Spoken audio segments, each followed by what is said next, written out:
Well, in the playroom, we tend to try and make it a safe place for kids to process anything that's going on for them. For kids, play is really their way to work through any kind of stuck emotions or things that just aren't making sense to them. But to ask them to talk is really tricky because their brains just aren't there. So if we can allow them to play, they kind of have a safer place to process that. It's not directly about them. It can be about a character that they're playing with. It can be, you know, in a story it has nothing to do with them, but yet they can tell what's going on for them. Or perhaps they won't even tell us, but they'll just act out and they can find a new ending to the story. And what's that?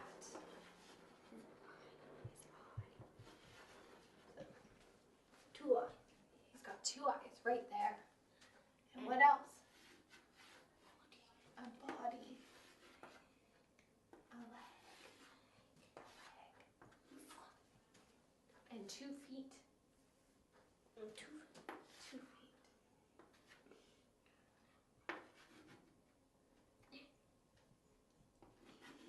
Who is that? Is the person? A person. Okay, you gotta pump it.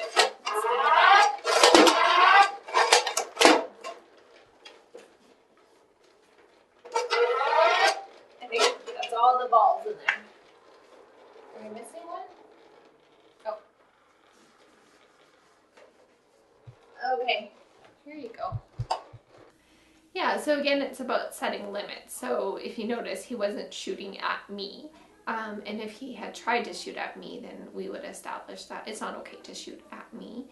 But he can shoot at the chalkboard or the wall or the floor. So giving him alternatives, which is pretty common at home as well. Kids will want to try and do something because they're upset.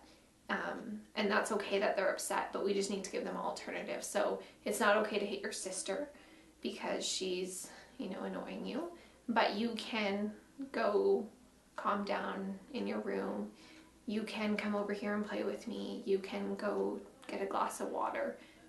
But we just want them to learn that it's not the feeling that's inappropriate, and it's not using a Nerf gun that's inappropriate. The violence comes from how you use it. Okay. So is that Mr. Angry? Mm-hmm. I'll pump and you push. Let's get that Mr. Angry. Oh. Because that Mr. Angry gets us sometimes, doesn't he? Mm-hmm. Oh, yeah, almost. Try again. I'll pump and you push. Okay. Oh, you got that Mr. Angry right here. Should we erase him? He's not so powerful now. 3 targets. This one's sad.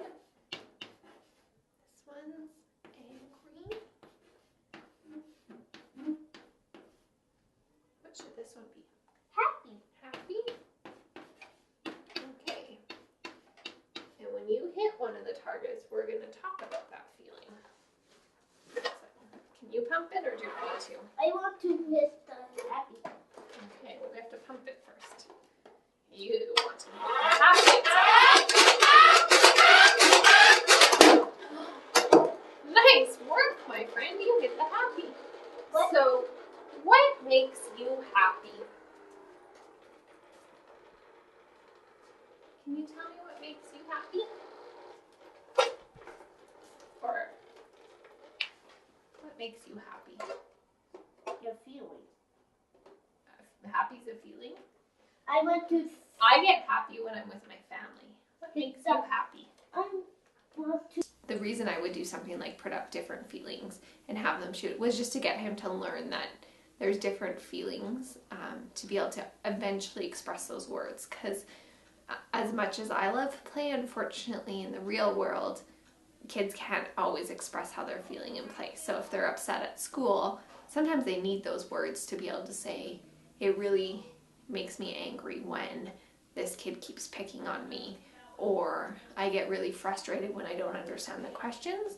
So for this little guy, I'm just trying to give him some feeling words, and that's a fun game to get him to begin kind of understanding what different feelings are. So I wouldn't actually interpret whether it means anything if he hits them.